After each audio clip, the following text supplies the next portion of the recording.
दोस्तों, क्या हो अगर आप दुनिया के सबसे ऊंचे टावर के ऊपर फंस जाओ और इसके अलावा आपके नीचे उतरने के लिए सारी सीढ़ियां भी टूट जाए, तो ऐसी सिचुएशन में आप क्या करोगे।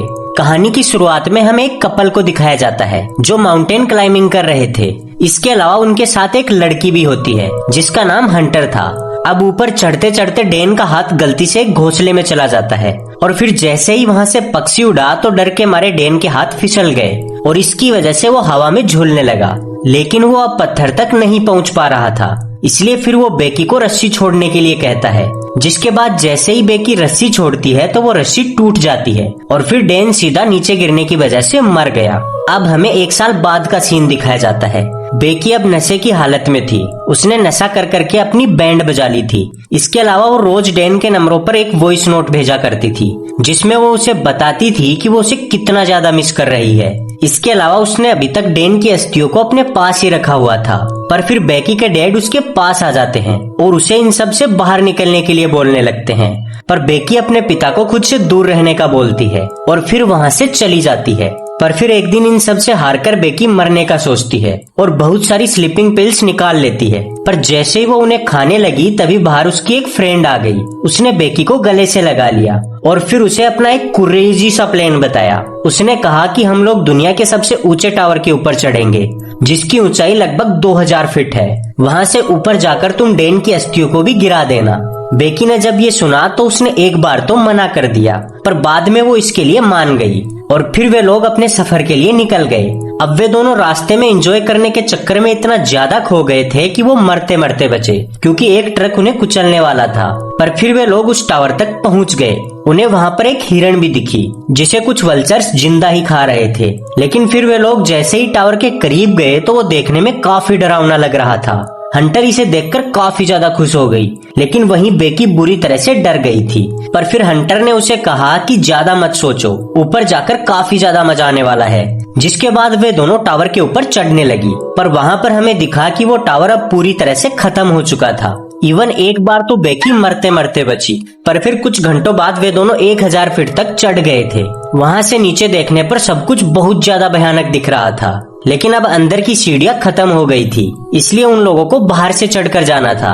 पर बेकी की हालत पतली हो चुकी थी। इधर हंटर जोर जोर से सीढ़ियों को हिलाकर उसके मजे लेने लगती है, लेकिन फिर वे लोग जैसे तैसे करके उस टावर के ऊपर चढ़ जाते हैं। पर उन्हें नहीं पता था कि दरअसल चढ़ते टाइम सीढ़ी का एक बोल्ट टूटकर नीचे गिर गया। लेकिन वे लोग तो अपनी मस्ती में काफी ज्यादा बिजी हो रखे थे।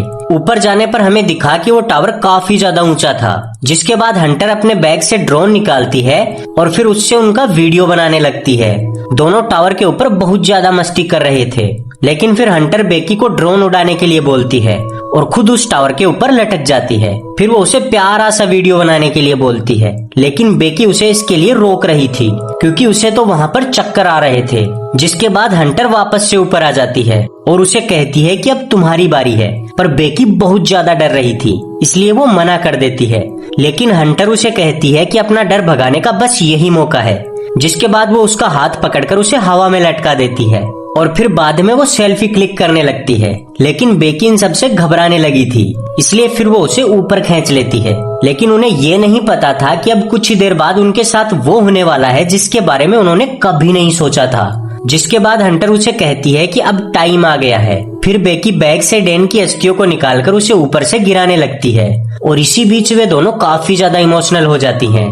जिसके कुछ देर बाद वे दोनों वापस जाने की तैयारी करने लगती हैं। अब हंटर सबसे पहले बेकी को नीचे जाने के लिए बोलती है, पर बेकी जैसे ही 2-4 सीढ़ी नीचे गई तो वहाँ के सारे बोल्ट एक एक करके गिरने लगे और फिर वो सीढ़ियाँ टूट गई। लेकिन टाइम रहते हंटर ने रस्सी को पकड़ लिया जिससे वो बच गई। जिसके बाद उसने अपनी पूरी जान लगाकर उसे वापस ऊपर खींच लिया। लेकिन इससे दोनों को इतना बुरा सदमा लग गया था कि वो यही भूल गई कि सारी सीढ़ियाँ टूट चुकी हैं। इसके अलावा उनका बैग भी टावर पर ही लटक गया था। जब उन दोनों को कुछ भी समझ नहीं आ रहा था तो उन्होंने अपना फोन चेक किया, बट उसमें भी नेटवर्क नहीं आ रहे थे। पर इसी बीच हंटर ने देखा कि बेकी का पैर बुरी तरह से कट गया था, इसलिए फिर हंटर उसके पैर को बांध देती है। इसके अलावा उन्हें वहाँ पर एक फ्लेयर गन और एक बाइनोक्यूलस भी मिलता है।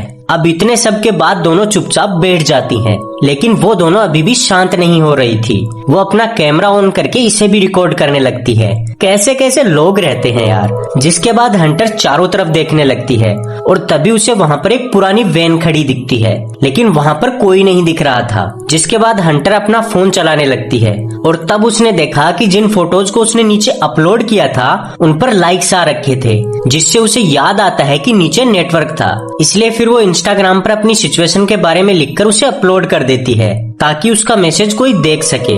जिसके बाद वो उसे रस्सी से बांधकर नीचे लटका देती है, लेकिन जब इससे भी नेटवर्क नहीं आते तो वो खुद सीढ़ियों से लटक जाती है। जिसके बाद जब उसने ऊपर आकर देखा तो उसके फोन में अभी भी नेटवर्क नहीं आए थे।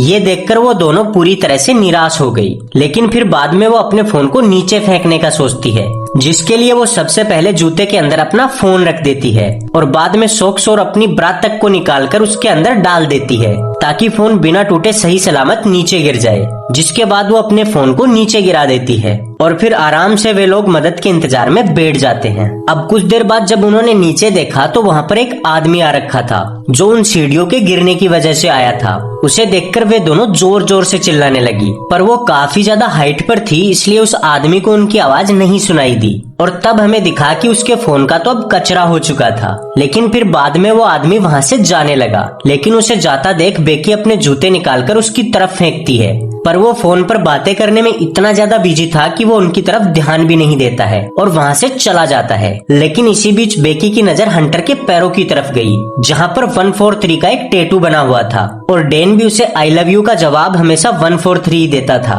अब रात को जब बेकी अपने पुराने वीडियोस देख रही थी तो उसमें वो हंटर को देखती है जो उन दोनों से जल रही थी। इसलिए अब बेकी समझ गई थी कि जरूर इसके पति का हंटर के साथ कोई चक्कर था। लेकिन इसी बीच हंटर को उस वैन में 2 आदमी दिखते हैं, इसलिए फिर वो बेकी को जल्दी से फ्लेयर गन चलाने के लिए बोलती है ताकि उन आदमियों का ध्यान उनकी तरफ आ सके। और होता भी कुछ ऐसा ही है। उनके फ्लेयर चलाते ही वो दोनों उन्हें देख लेते हैं, जिससे बेकी और हंटर काफी ज्यादा खुश हो गई थी कि अब उनकी जान बच जाएगी। जिसके बाद वो अपनी वैन लेकर उनकी तरफ आने लगते हैं। उन दोनों को अपनी ओर आता देखकर उनकी खुशी का कोई ठिकाना ही नहीं था, पर वो दोनों तो उनकी कार के पास आते हैं और फिर शीशा तोड़कर उनकी कार चुराकर वहाँ से चले जाते हैं। और इसी के साथ ही इनकी सारी उम्मीदों के ऊपर पानी भी फिर गया था, क्योंकि अब इनके बचने के सारे रास्ते खत्म हो गए थे। इसके बाद रात को वे दोनों सो गई, लेकिन जब हंटर गिरने वाली हुई तभी बेकी ने उसकी जान बचा ली। जिसके बाद उन दोनों ने जगह रहने का फैसला किया, लेकिन तभी बेकी ने हंटर से डैन के बारे में पूछ लिया।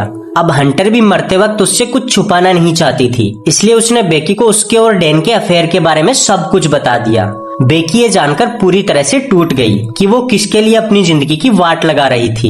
जिसके बाद वो अपनी वेडिंग रिंग को भी उतार देती है, पर अब उनकी बिना पानी पिए हालत खराब हो गई थी, क्योंकि उन्हें यहाँ फंसे हुए पूरे 2 दिन हो गए थे। लेकिन इसी बीच हंटर बोलती है कि वो उस बैग को ला सकती है। जिसके बाद वो रस्सी को बांधकर नीचे जाने लगती है और बेकी से कहती है कि अगर तुम्हारी किस्मत अच्छी हुई तो मैं मर जाऊंगी। जिसके बाद वो रस्सी से लटककर सीधा नीचे चली गई, पर वो उस बैग तक नहीं पहुंच पा रही थी। अब हंटर क्योंकि निडर थी, इसलिए फिर वो सीधा उस एंटीना के ऊपर कूद गई। जिसके बाद उसने सबसे पहले अपनी प्यास बुझाई, लेकिन फिर जैसे ही वो वापस आने लगी तो उसने देखा कि वो रस्सी उससे काफी ज्यादा दूर थी और वो वहाँ तक नहीं पहुँच पा रही थी। जिसके बाद उसने सेल्फी स्टिक के सारे बैग को रस्सी से लटका दिया। फिर उसने बेकी से रस्सी को खींचने के लिए कहा और फिर वो खुद भी धीरे धीरे ऊपर चढ़ने लगी, लेकिन इसी बीच उसका हाथ फिसल गया और वो सीधा नीचे गिर गई। अब बेकी ये देखकर बुरी तरह से डर गई, पर फिर जब उसने नीचे देखा तो हंटर बैग के ऊपर लटकी हुई थी। हंटर ने उसे कहा कि अब वो ऊपर नहीं चढ़ पाएगी क्योंकि उसके हाथों में चोट लग गई है, इसलिए अब बेकी को ही उसे ऊपर खींचना होगा। जिसके बाद बेकी अपनी पूरी ताकत के साथ उसे ऊपर खींच लेती है।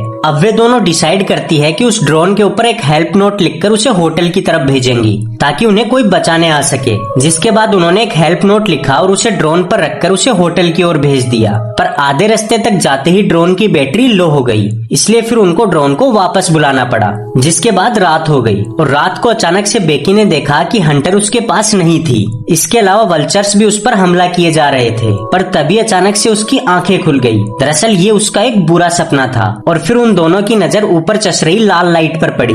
इसलिए फिर उन्होंने सोचा कि वे सुबह होते ही उस ड्रोन को चार्ज करेंगे। जिसके बाद सुबह होते ही बेकी ड्रोन को लेकर ऊपर चढ़ने लगी। इधर हंटर भी उसे मोटिवेट कर रही थी। जिसके बाद उसने जैसे तैसे करके ड्रोन को चार्ज पर लगा दिया और फिर वो वहीं पर लटक कर ड्रोन के चार्ज होने का वेट करने लगी। पर अब उसके पैर का घाव सड़ गया था, इसलिए वल्चर्स उस पर हमला करने लगे। लेकिन वो उन सभी का सामना करते करते अंत में उस ड्रोन को पूरा चार्ज कर लेती है और फिर जल्दी से नीचे आ जाती है। अब वो नीचे आकर होटल में सबसे ज्यादा भीड़ आने का इंतजार करने लगते हैं और फिर जैसे ही होटल में बहुत सारे लोग आने लगे तो उसने ड्रोन को उड़ाकर होटल की तरफ भेज दिया। जिसके बाद जब ड्रोन होटल के पास पहुंचने वाला हुआ तभी वो एक ट्रक से टकरा गया और टूट गया। बेकी जोर जोर से चिल्लाकर उस आदमी को ड्रोन उठाने के लिए बोलती है, पर वो आदमी बिना ड्रोन की तरफ ध्यान दिए वहाँ से चला गया। ये देखकर वो दोनों पूरी तरह से टूट गई। अब अंत में वो हंटर से उसका दूसरा जूता मांगती है ताकि वो उससे अपना फोन नीचे फेंक सके, क्योंकि अब यही उसके पास आखिरी रास्ता बचा था।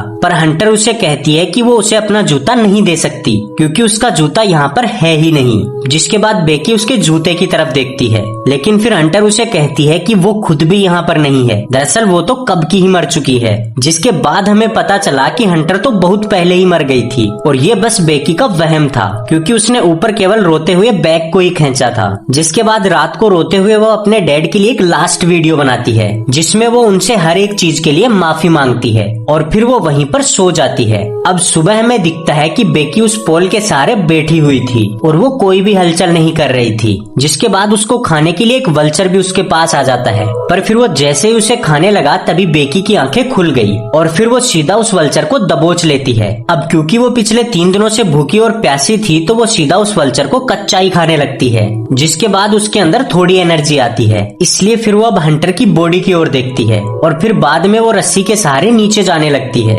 इसके अलावा उसने अपने डैड को भी एक मैसेज कर दिया था। फिर वो सीधा हंटर के पास जाकर उससे माफी मांगती है और फिर बाद में वो उसके जूते के अंदर अपना फोन रखकर उसे हंटर के पेट में घुसा देती है। जिसके बाद वो उसकी बॉडी को वहाँ से नीचे गिरा देती है क्योंकि उसके पास अब और कोई रास्ता नहीं बचा था।